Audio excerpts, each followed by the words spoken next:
Hey guys, good morning. Welcome back to our channel which is Deepa Mojumdar আর আমি হচ্ছি বৈশালী মজুমদার দেবরয়।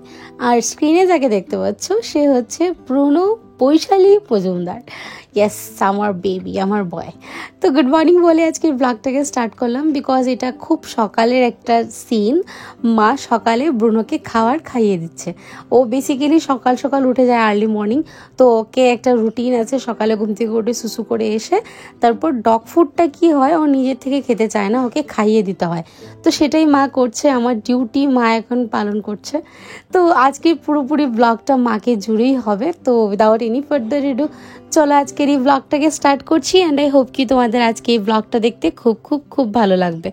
তো চলো দেখা যাক মা কি করে কি ব্লগ করছে। বন্ধুরা গুড মর্নিং, সবাইকে welcome back to my channel. আমি দীপা মজুমদার আর আমার মেয়ে বৈশালী মজুমদার। মেয়ের নামটা তো নিতেই হয়, কেননা আমরা মা মেয়ে দুজনে মিলেই কিন্তু কাজটা করি, মানে ভিডিও করি, দুজনে মিলেই করি। তো মেয়ে বাড়িতে না থাকলেও কি হলো, মেয়ের নামটা তো নিতেই হয়। তো অনেকদিন পর আবার একা একা একটা ব্লগ শুরু করলাম। তো ব্লগটাতে অনেক কিছু আছে, তোমরা কিন্তু পুরো ব্লগটা দেখবে, আশা করি তোমাদের খুব ভালো লাগবে। মেয়ের মতো বলে দিই, খুব খুব খুব ভালো লাগবে। এইটুকু খালি বললাম, বাকি পুরোটা বলতে পারলাম না। তো সকাল সকাল উঠে চান টান করে এসে ব্লগটা শুরু করেছি। আর এবার ঠাকুর ঘরে বারান্দা থেকে ব্লগটা শুরু করেছি। তো ভাবলাম যে ঠাকুর ঘরটাও তোমাদেরকে একটু দর্শন করে দিই। ঠাকুর ঘরে এখন আমি যাব, পুজো হয়ে গেছে, সব আজকে মানে দুপুরের পুজো হয়ে গেছে। তো ঠাকুর ঘরে আসলে পরে ভীষণ একটা শান্তি পাওয়া যায়, তাই না বলো? ভাবলাম যে এর জন্য তোমাদের সঙ্গে একটু শেয়ার করি, তোমরা একটু ঠাকুর ঘরটা দেখে নাও, ঠাকুর ঘর একটু দর্শন করে নাও, আশা করি তোমাদেরও ভালো লাগবে। এই হচ্ছে ঠাকুর ঘরে চলে এসছি। এই নাও, তোমরা একটু ঠাকুর ঘর দর্শন করে নাও। এই হচ্ছে আমাদের ঠাকুর। ঠাকুর গুনা কে আছে বলো? এই আমার মনে বিশ্বাস, এক মনে যেই ঠাকুরকেই ডাকো সে অবশ্যই তোমার ডাক শুনবে। যার মানে যে ঠাকুর, যে যাকে ডেকে মনে আনন্দ পাও তাকেই ডাকবে। এই তিনজন গুরু মহারাজ, এই হচ্ছে ঠাকুর, মা ঠাকুর রামকৃষ্ণ, এটা হচ্ছে উনি হচ্ছেন মা শারদা মা, স্বামী বিবেকানন্দ, এদিকে হচ্ছে লক্ষ্মীনারায়ণ, এই হচ্ছে বাবা লোকনাথ, এই হচ্ছে বম বম মহাদেব, আর এই হচ্ছে নন্দগোপাল। তো তোমাদেরকে একটু ঠাকুর ঘরটা দর্শন করে দিলাম। আবারও বলে দিচ্ছি, এই যে ঠাকুর ঘরে পুজো ফুল দেখতে পাচ্ছ সেগুলো ছাদের। খুব ভালো লাগলো, সকাল সকাল ঠাকুরের দর্শন হয়ে গেল।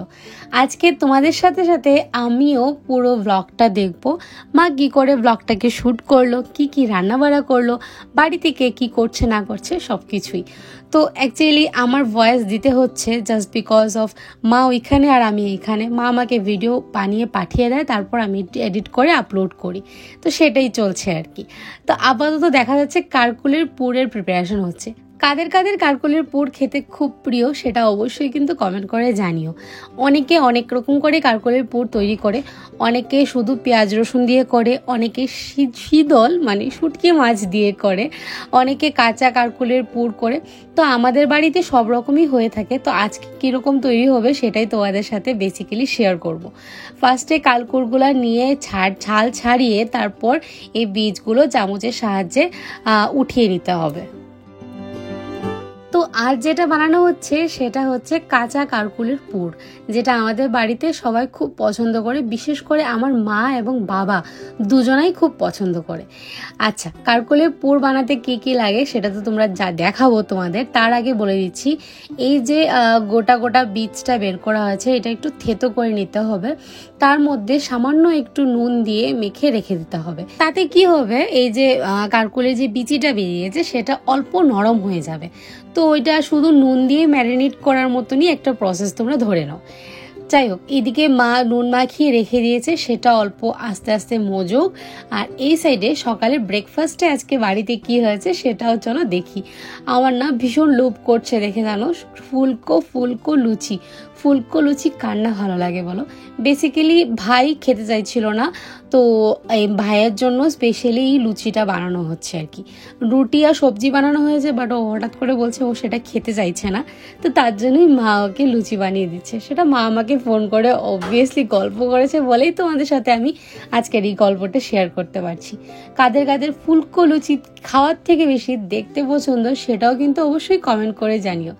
লুচির সাথে আছে এদিকে আলু ভাজি। তো চলো সকালের ব্রেকফাস্টটা ওরা এনজয় করুক আর আমরা এদিক থেকে দেখে দেখে এনজয় করি। দুপুরের রান্নার প্রিপারেশন স্টার্ট। সকালে খাবারটা সারতে না সারতে দুপুরে রান্না, বিকজ অনেকজন লোক অনেক রান্না বাড়া, তার জন্য দুপুরে রান্না বাড়াটা একটু তাড়াতাড়ি চাপিয়ে দিতে হয়। তো দেখতেই পাচ্ছ এখানে চিতল মাছ চলে এসছে, তার সাথে সাথে এইদিকে ব্রুনো মাছও চলে এসছে। ও অ্যাকচুয়ালি এসছে, ওর খিদে পেয়ে গেছে। আমাকে মা সবসময় বলে এখন জানিস তুই বাড়িতে নেই, ও ভীষণ লক্ষ্মী সোনা হয়ে থাকে। সেটা আমার বিশ্বাসই হয় না। যাই হোক, মাকে বলতে এসছে যে আমাকে খাবার দিয়ে দাও, খিদে পেয়ে গেছে। তো চিতল মাছগুলো নুন হলুদ আর অল্প লঙ্কা গুঁড়ো মাখিয়ে রেখে দিয়েছে, এবার ভেজে নেবে। চিতল মাছ আসতে না আসতেই তার রেসিপি অমুক রেসিপি সবাই রেসিপি মানে বলা স্টার্ট করে দিয়েছিল বাড়িতে। সবাই বলছিল চিতল মাছের মুইটা খাবে, কেউ বলছিল চিতল মাছের কলা খাবে। কলার মুইটাটা আই থিঙ্ক ইকুয়ালি হয়, আমার যতটা আইডিয়া নেই, বাট একটা আইডিয়াই বলছি আর কি। আর আমার না চিতল মাছের পেটি খেতে খুব ভালো লাগে। সব মাছেরই পেটি নো ডাউট খুবই ভালো লাগে, বাট চিতল মাছটা পেটিটা খেতে দুর্দান্ত লাগে। আর যদি ভালো করে কড়কড়া করে ভাজি করা হয় না তাহলে আরও বেশি ভালো লাগে। যেহেতু আমি বাড়িনি তাই মা মানা করে দিয়েছে মুইঠা রান্না করবে না। তো এখানে কারকুলপুরের কি কি প্রিপারেশন লাগছে সেটা দেখিয়ে দিচ্ছে মা। বাবা আবার এদিকে ব্লার হয়ে গেছিলো, ফোকাসও করে নিল ভিডিওটা। সত্যি ভীষণ মিস করি জানো। এই আমাকে পিছে চেঁচাতে থাকতো, আইরে একটু ভিডিও করে দে। আমি আবার চেঁচাতে থাকতাম যে কেন তোমার ট্রাইপড নেই নাকি, ট্রাইপড দিয়ে ভিডিও করো। যাই হোক, এখন একা একাই সব কিছু করছে। এখানে নুন আর পেঁয়াজ আর কাঁচা লঙ্কা এই অল্প একটুখানি মাখিয়ে রাখছে, তারপর পুরের প্রিপারেশনটা স্টার্ট করে দেবে। আবার এদিকে মাছ এক পিস ভাজা করছে বাবার জন্য, আই থিঙ্ক, না হলে আদুর জন্য। এখন না আদু নতুন নতুন খুব মাছ ভাজা খাওয়া শিখেছে। এদিকে ভাত রান্না হচ্ছে আর এদিকে মাছ তরকারির জন্য আলু কেটে ধুয়ে রেখে দিয়েছে।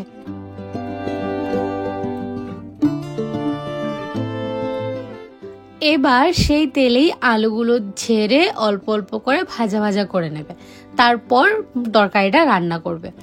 তো যা বলছিলাম আর কি, বাড়ির প্রত্যেকটা কিছুই মিস করি, এখনও মিস করি নো ডাউট। তো মাকে বলেছিলাম বাড়ি আসতে, মানে আমার শ্বশুরবাড়ি আসতে। তো শ্বশুরবাড়ি যদি আসে এরই মধ্যে তাহলে নো ডাউট ব্লগ করব আর তোমাদের সাথে শেয়ার করব। বললাম যে বাড়ি এসে, মানে আমার শ্বশুরবাড়ি এসে 2টা দিন থেকে যাও। মায়ের তো দেখো এখানে আশেপাশে কোনো আত্মীয় স্বজন নেই, সব অনেক দূরে দূরে। হ্যাঁ, বাবার সাইডের আত্মীয় স্বজন আছে নো ডাউট, বাট মায়ের সাইডে তো আর কেউ নেই। তো মাকে বললাম তোমার এখন নতুন একটা জায়গা হয়েছে, মেয়ের বাড়ি, তো আসাটা তো তোমার খুবই দরকার। দেখা যাক কখন আসে কিনা। না আসবে নো ডাউট সেটা জানি, বাট থাকা করে আসবে কিনা না সেটা এখনো শিওর নেই। যদি থাকা করে আসে তাহলে অনেক কিছু প্ল্যান আছে, দেখা যাক কদ্দূর কি হয়।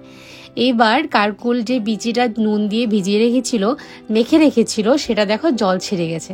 সেই জলটা ভালো করে চিপে তারপর পেঁয়াজ আর লঙ্কা আর নুনের সাথে মিশিয়ে দিল। তার মধ্যে দিল অল্প একটু লঙ্কা গুঁড়ো, তার মধ্যে দেবে সর্ষে বাটা। ইয়েস, আমি জানি এই রেসিপিটা আমাদের বাড়ির খুবই প্রিয় একটা রেসিপি। সর্ষে কিন্তু আবার কাঁচা লঙ্কা দিয়ে পেস্ট করেছে। তো সর্ষে বাটা দিয়ে তারপর ভালো করে মাখিয়ে নেবে।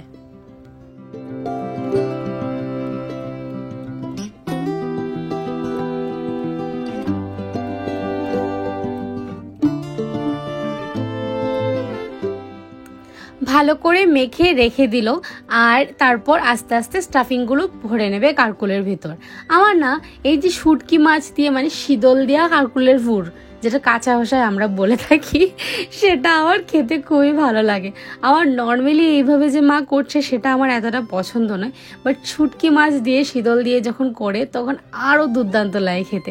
আমার মতন কারা কারা আছো প্লিজ অবশ্যই কমেন্ট করে জানিও, আর কার কেমনটা কারকুলের পুর ভালো লাগে সেটাও কিন্তু অবশ্যই কমেন্ট করে জানিও। কারকুলগুলো রেডি। এবার মাছের তরকারিটা আগে রান্না করে নেবে, তারপর গরম গরম কারকুলের পুর বানিয়ে সবাই খেতে আসলে গরম গরম সার্ভ করবে, তখন না মুচমুচে থাকে। আর চালের গুঁড়ো দিলেন আরও বেশি বড়া ভাজা খুব মুচমুচে হয়, সেটা ঠাম্মা দিদা ওদের কাছ থেকে শেখা, আর মাও করে নো ডাউট। তো চলো এবার মাছের তরকারিটা কী করে মা রেডি করেছে সেটা দেখে নিই। প্রথমে কড়াইতে তেল দিয়ে দিল, তার মধ্যে দিল গোটা জিরে, তার মধ্যে দিয়ে দিল তেজপাতা, তার মধ্যে রোজকার দিনের মশলা সেই জিরে গুঁড়ো, ধনে গুঁড়ো, লঙ্কা গুঁড়ো, হলুদ গুঁড়ো আর নুন সব কিছু দিয়ে তেলের মধ্যে এই মশলাটা অল্প সামান্যক্ষণ কষিয়ে নেবে। ভালো করে মশলাটা যখন কষে যাবে দেখবে অলমোস্ট তেল ছেড়ে এসছে, তার মধ্যে সেই ভেজে রাখা আলু সব দিয়ে দেবে, দিয়ে আলুর সাথে সাথে মশলাটা আবার ভালো করে অল্প কষিয়ে নেবে। তাতে কি হবে, আলুর যে ফ্লেভারটা সেটা মশলার সাথে মিশে যাবে আর মশলা সব কিছু আলুর ভিতরে ঢুকে যাবে। এই দেখো আলু আর মশলা ভালো করে কষে গেছে, এবার তাতে দিয়ে দেবে ঝোল, যতটুকু পরিমাণ প্রয়োজন ততটুকুই ঝোল দেবে।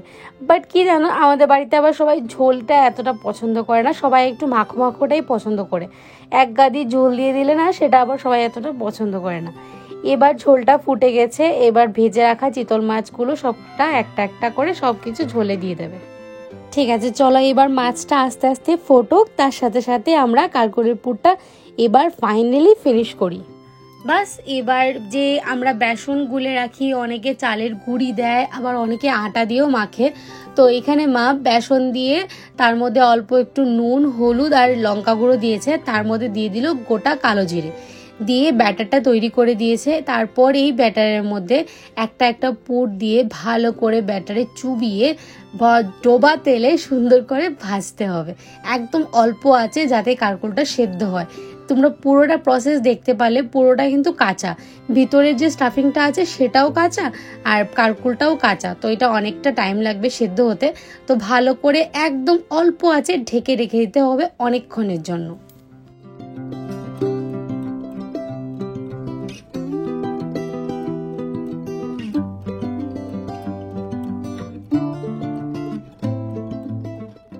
এত সময় ফ্যানটা অফ করে ভয়েস দিচ্ছিলাম, এখন আর পারছি না বাবা, প্রচণ্ড গরম লাগছে, ঘাম একদম ঝরঝরিয়ে পড়ছে, তার জন্য ফ্যানটা চালিয়ে দিয়েছি। তো আওয়াজ যদি এসে থাকে তাহলে কিছু মনে করো না, হ্যাঁ।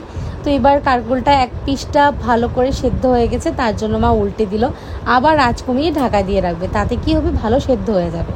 বাই দ্য ওয়ে আমরা যে এত ভালো মন্দ খাওয়া দাওয়া করছি, চারিদিকে পরিস্থিতি কিন্তু খুবই খারাপ, ফ্লাড আবার অলমোস্ট এসেই গেছে।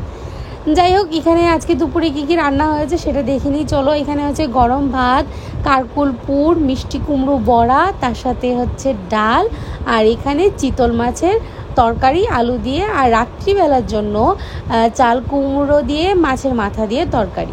এবার বাড়ির বড় বড় 2 সদস্য খেতে বসে গেছে, এতটা পরিমাণেই গরম যে বাবা পাখা দিয়ে বাতাস করছে। সদ্যমাত্র রান্না করা হলো তো, আর আমার মায়ের কাপড়টা চেঞ্জ দেখতে পাচ্ছ, আশ রান্নাবাড়া করছে তার জন্য ড্রেসটা চেঞ্জ করে নিয়েছে, রান্নাবাড়া করে আবার সেই ড্রেসটাই পরে ফেলবে।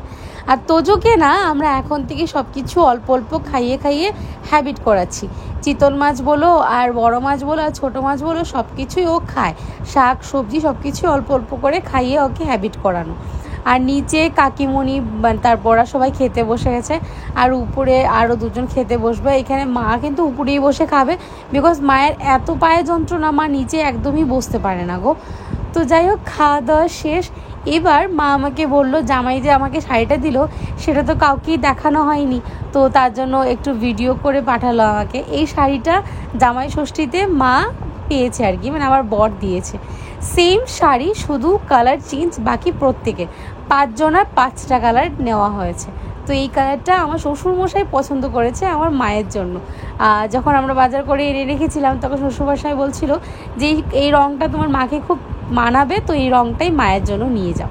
তো এবার ব্লাউজ পিস কাটাতে দেবে, তার জন্য একটু ব্লগ করে আমাকে আগে পাঠিয়ে দিল, তারপর নাকি এটা দিয়ে ব্লাউজ পিস বানাবে, আর প্রত্যেকটা শাড়ি তুলে রাখলো দুর্গাপূজায় পরবে বলে। তো খাওয়া দাওয়া করে এসে গেছি রুমে, এবার একটু রেস্ট শেষ করবো। আর পান মুখে, হ্যাঁ শরীর রাগ করবে না কেউ, আমরা তো সত্যি কথা আসামে থাকি, আমাদের একটু পান না খেলেই না হয়, মানে মুখটা ভীষণই হয়ে যায়, ভাত টাত খাওয়ার পর পান একটু না খেলে ভালো লাগে না, এই জন্য একটু পান খেয়েছি।